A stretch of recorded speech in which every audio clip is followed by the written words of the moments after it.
বন্ধুরা, আমার নাতিরা এই আমের সিজনে আচার বানাইতে হয়, তাই আমি আজকে এখানে দেখো বড় বড় আম নিয়েছি।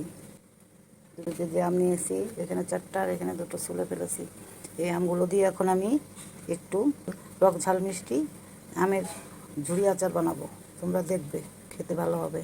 এ দেখো বন্ধুরা, আম আস্ত আম ধুয়ে ভালো করে ধুয়ে ফল মুছে তারপরে ছুলে এই যে গ্রেটারের এই বড় অংশ দিয়ে আমগুলোকে গ্রেট করে নিয়েছি। এই দেখো, এটা আমি আমের ঝুরি আচার বানাবো, ঝাল মিষ্টি টক।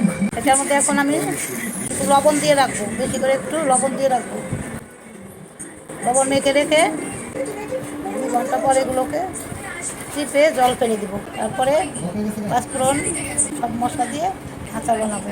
বন্ধুরা, এই দেখো আমি এখন আচার বানাবো। একটু পাঁচফোড়ন আর কয়েকটা শুকনো লঙ্কা একটু তেলে নিলাম।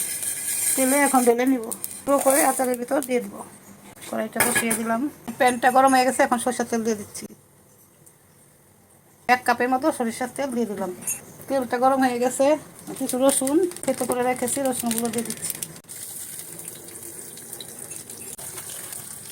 রসুনগুলো একটু হালকা ভেজে আমগুলো দিয়ে দিব।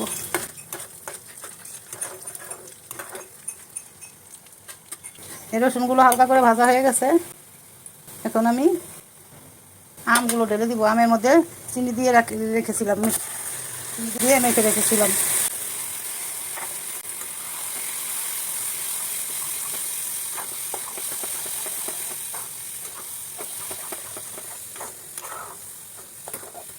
রসুনের সঙ্গে তেল আর রসুনের সঙ্গে আমটা ভালো করে মিশিয়ে কিছুক্ষণ জ্বালিয়ে পাঁচফোড়ন আর শুকনো মরিচ গুঁড়া দিয়ে নামিয়ে দিব। হয়ে যাবে আমার আমের ঝুরি আচার।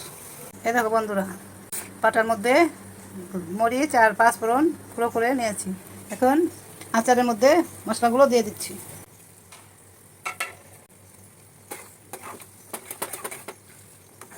এটা আমি জাল দিয়ে ঝুরি আচার বানালাম।